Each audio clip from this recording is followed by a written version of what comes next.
Oi, pessoal, bom dia. Eu vou falar hoje sobre projetos são histórias e eu não podia ter uma introdução melhor do que essa da Anne. E eu vou deixar que a minha história me apresente.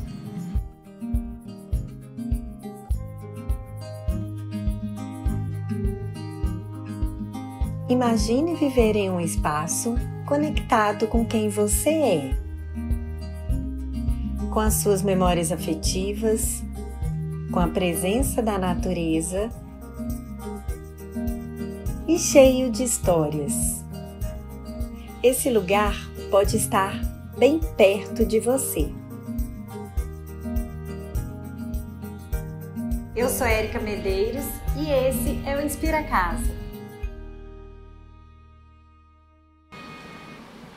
Então, gente, eu vou me apresentar, mas antes eu queria mostrar essa imagem aqui para vocês.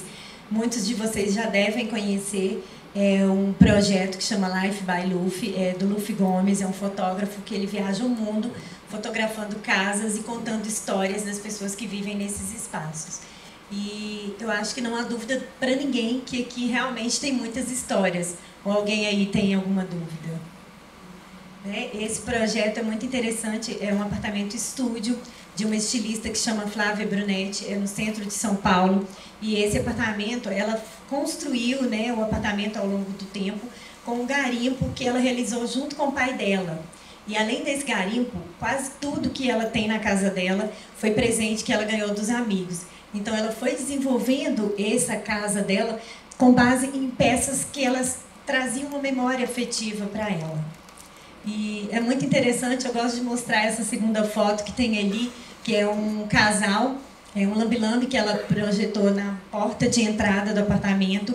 E eles é um casal de retirantes, é um casal de viajantes e representam muito o momento que ela vive na vida dela quando ela fez esse espaço. E aqui tem uma outra foto com peças garimpadas também. E vou mostrar mais um ambiente antes de contar para vocês também a minha história. Esse espaço aqui, o que vocês acham? Vocês acham que esse loft conta alguma história? Eu acho que a maioria talvez vai duvidar, né? Então, para a gente entender que quando a gente fala de projetos com histórias, a gente não está falando necessariamente de casas cheias de objetos antigos, de peças que vêm, casa com cara de vó, né, que muitas vezes as pessoas costumam confundir. Então, quando a gente está falando de histórias, a gente está falando da história, não necessariamente a história de uma vida toda. A gente pode estar falando da história numa parte, naquele momento que a pessoa está vivenciando ali.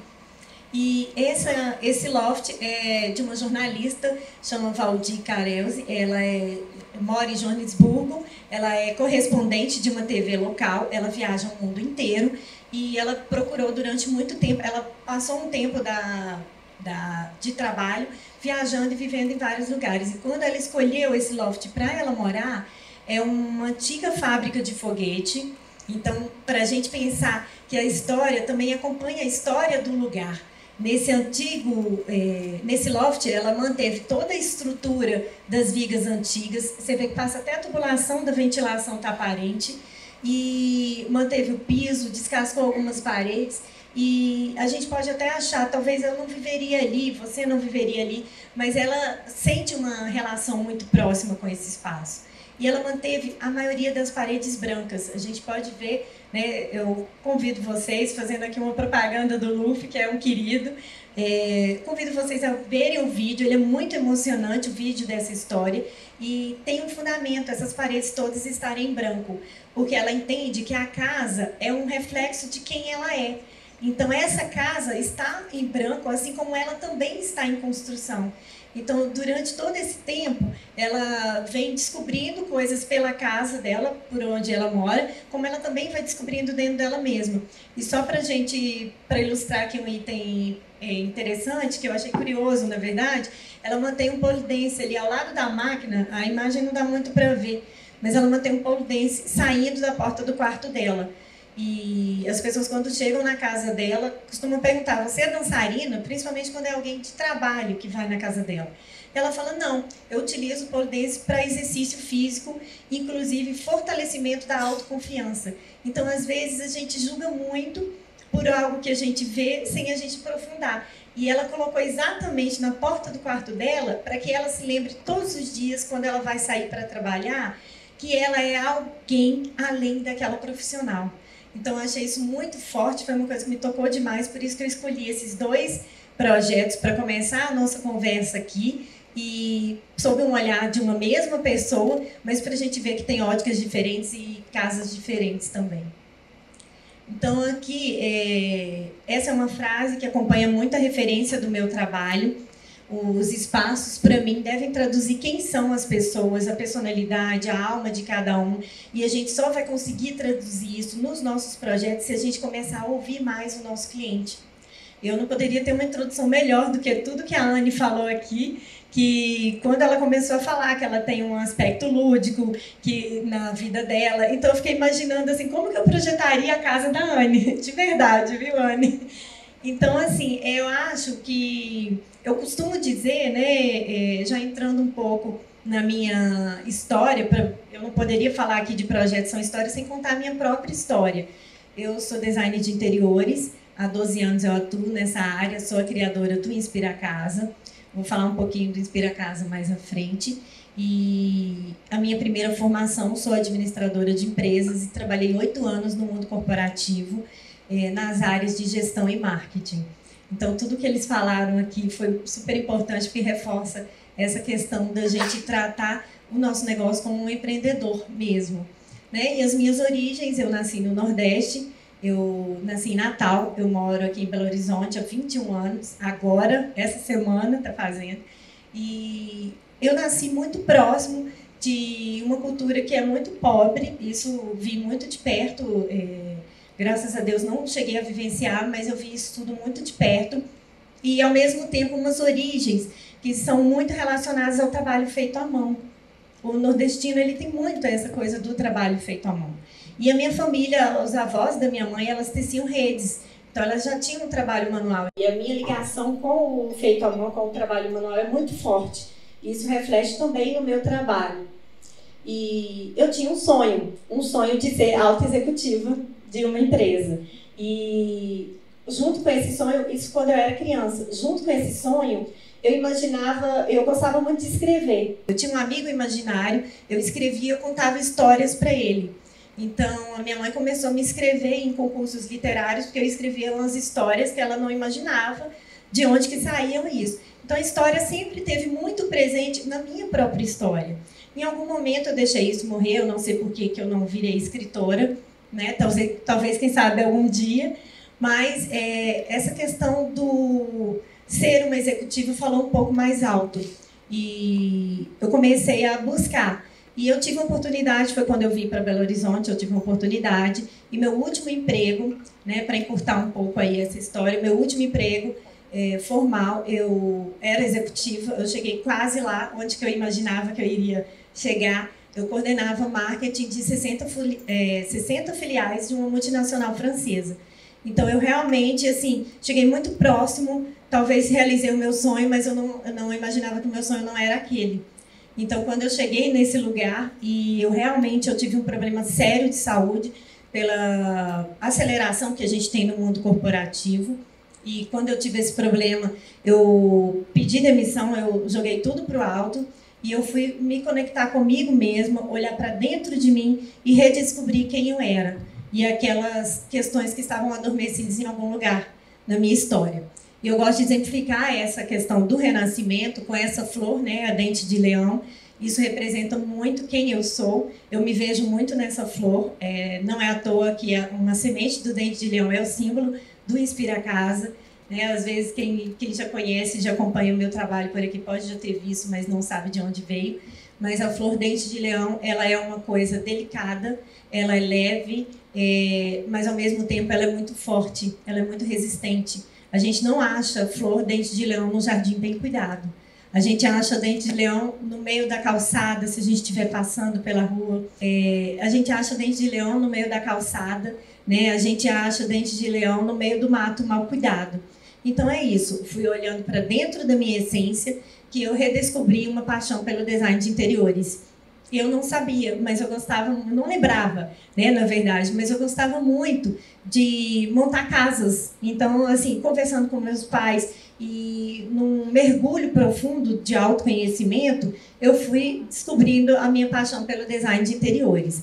E assim eu trabalhei durante 8 anos fazendo design, até que chegou um momento da minha vida em que eu comecei a me sentir inquieta de novo. E aí eu já fiquei pensando, gente, será que de novo eu já vou fazer outra transição de carreira? Mas eu amo design de interiores. Só que eu descobri que essa minha inquietação não era com o design de interiores propriamente dito. Porque eu entendo e sempre pensei que o design de interiores não era só construir casas, não era a gente trabalhar um apelo estético somente, apesar de que apreciar o belo é uma coisa que faz muito bem a todo mundo. E a gente tem trabalhado muito isso nessa questão de quando a gente está construindo os espaços.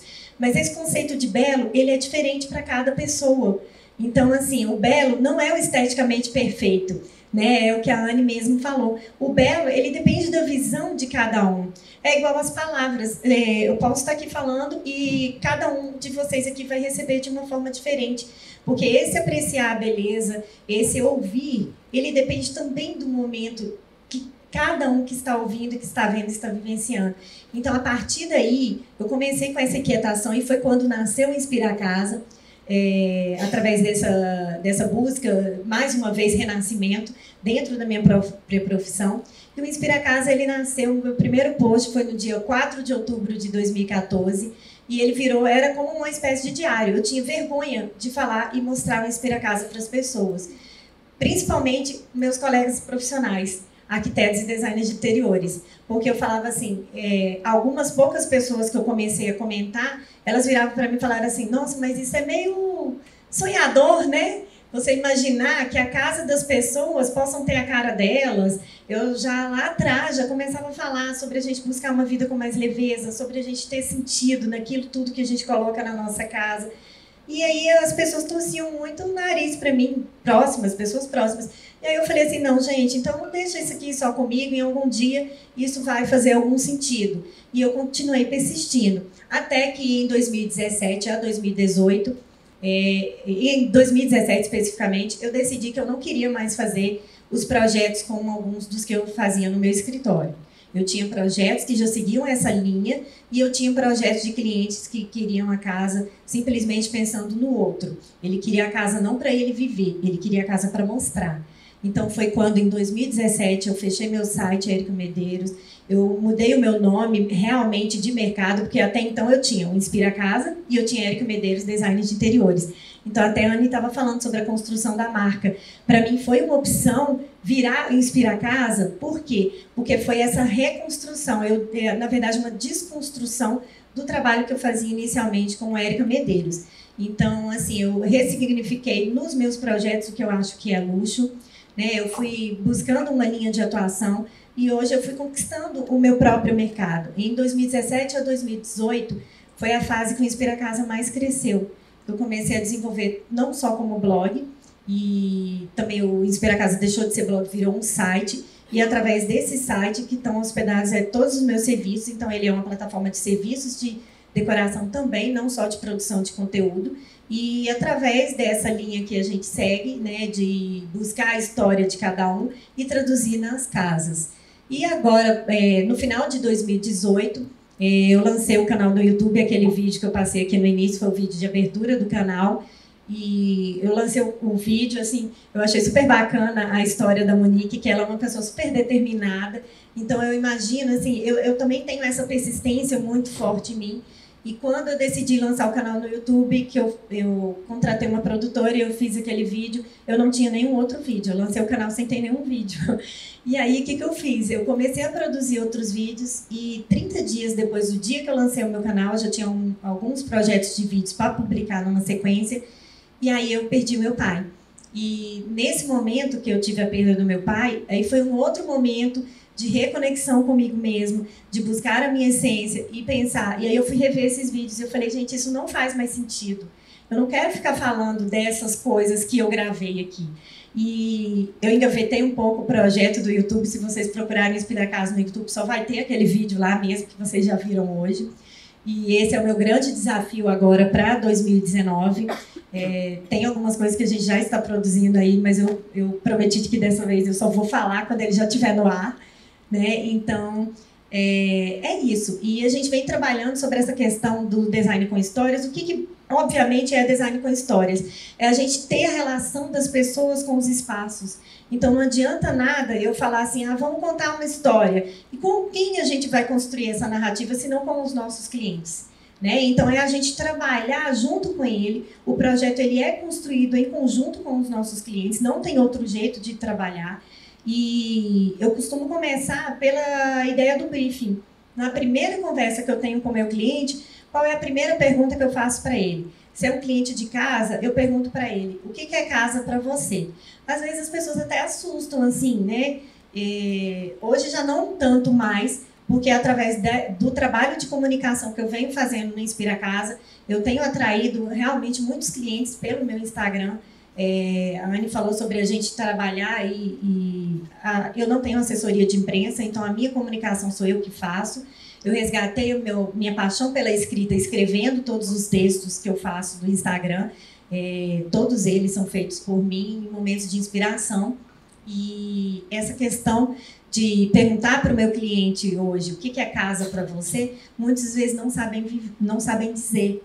E é uma coisa que às vezes a gente deve dar um olhar mais atento, porque nesse processo de construção da casa, às vezes a gente está trabalhando o interior do nosso cliente.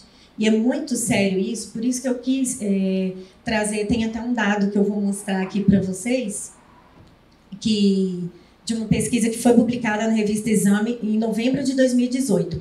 47% dos brasileiros no mercado de trabalho sofrem de algum tipo de depressão. E 9 a cada 10 pessoas desses profissionais, ele tem algum tipo de sintoma de ansiedade. E a maioria das causas é o excesso de estímulos que a gente tem. Eu vou voltar aqui nessa imagem só para contar um fato curioso desse primeiro projeto aqui, dessa varanda. Eu fui no apartamento desses clientes, eles me contrataram pelo Instagram, então eles já me conheciam, mas eu não os conhecia. E após essa primeira pergunta, o que é casa para você, eu perguntei para eles, que sensação vocês querem sentir ao vocês entrarem na sua casa? Essa é a segunda pergunta que acompanha o meu briefing. E quando a gente fala de espaços comerciais, eu também levo a mesma linha. Eu pergunto para o meu cliente, o que é o seu negócio para você? O que você quer deixar para as pessoas que entram aqui nesse espaço? O que vocês querem que elas sintam quando elas entram aqui nessa empresa? Então, é com base nessas primeiras perguntas e nessa relação muito próxima com o cliente, né? E a gente pode até falar aqui um exemplo. Tem muito profissional no nosso mercado que tem pavor do cliente. E isso eu acho que eu não estou falando uma mentira aqui. Se alguém se identificou, não precisa não precisa levantar. Mas às vezes, quando o nosso telefone toca até o cliente, eu vejo pessoas do meu lado assim, ai meu Deus. Ou então é o WhatsApp, aí já vira de lado. Por quê? Porque a gente está esquecendo dessa empatia, de ter essa relação com as pessoas. Eu adoro ter um contato com meus clientes. Quanto mais eu convivo com eles, mais eu sei da história deles, mais eu consigo chegar no meu resultado final. E esse cliente curioso, ele é médico, ele e a esposa num apartamento enorme, de 4 quartos, 3 sala para 3 ambientes, e eu não vi livros quando eu entrei lá. E eu perguntei para eles, vocês têm livros aqui nesse espaço? Aí ele falou assim, temos, mas por incrível que pareça, eu não tenho um lugar na minha casa para ler. Quem fez esse projeto para eles os ouviu, né? Então, esse cantinho aqui na varanda, essa foto não é profissional ainda, tá, gente? A gente vai fotografar lá daqui a 2 semanas. Então, esse cantinho da varanda, o tanto que ele estava sonhando em ter um canto para ler, que ele investiu no poltrona Sérgio Rodrigues. Então, assim, é uma peça que fazia muito sentido para ele e tinha muita importância. Eu vou voltar aqui nisso. E é isso, assim, esse é um pouco do resumo da minha história, a questão da gente ter essa ligação com as nossas origens, de a gente ter muito pé no chão, a gente ter a nossa visão de sonho, mas a gente também trabalhar com a realidade, e a cada momento a gente está disposto a se reinventar, a renascer, né? E sempre buscar dentro da nossa essência, porque não tem como você fazer um trabalho para o seu cliente baseado na história do cliente se você não tem uma certeza da sua própria história, daquele legado que você quer deixar, né? E como eu falei, a casa, hoje em dia, com base naquelas estatísticas ali, a casa é um momento é um espaço de refúgio, é um espaço que a gente vai para se conectar com a gente mesmo. Então, se a gente não pensar isso em conjunto com o nosso cliente, a gente pode fazer um projeto super maravilhoso, um projeto que vai render boas fotos, talvez não renda uma publicação na revista da Anne, né? Ela não publicaria, talvez. A gente pode ter projetos muito bonitos, mas eu acho que a nossa responsabilidade, quando a gente entra na casa, no escritório, no espaço do cliente, ela é muito mais isso tudo, né? E é a questão do design, do design com histórias, contando as histórias das pessoas nos espaços que eu faço e persistindo sempre, porque eu tenho um objetivo, e o meu objetivo é bem grande, é de impactar cada vez mais as pessoas para que elas tenham confiança nas suas próprias vidas e que elas possam trazer esses espaços internos para dentro da casa delas, para fora de dentro delas e vice-versa. Porque construindo e cuidando do que a gente está ao entorno, a gente está trazendo para dentro de nós. E essa é a minha história. Para a gente finalizar, eu só queria contar mais um desafio que eu aprendi, que eu assumi esse ano. Agora, em janeiro de 2019, eu assumi a diretoria da BD. A Rosângela está aqui junto com a gente. Então, assim, é um objetivo de trazer cada vez mais essa visão de um design mais humanizado, de uma arquitetura que seja voltada para as pessoas. Esse é o meu objetivo. Esse é o meu objetivo dentro da BD, né? E nós estamos à disposição, quem não conhece, quiser conhecer a associação, o objetivo da ABD é a valorização dos profissionais que trabalham com interiores, né? E o Rafael estava até falando sobre a questão da tabela. Vou fazer uma propaganda aqui, tá, Anne? Nós já temos a tabela nova, calculando por hora de trabalho, está disponível lá para os associados, tá? E é isso, assim, eu gostaria de agradecer a oportunidade, né, do Rafael e da Anne, e gostei muito de contar a minha história para vocês. Eu espero que vocês possam se inspirar.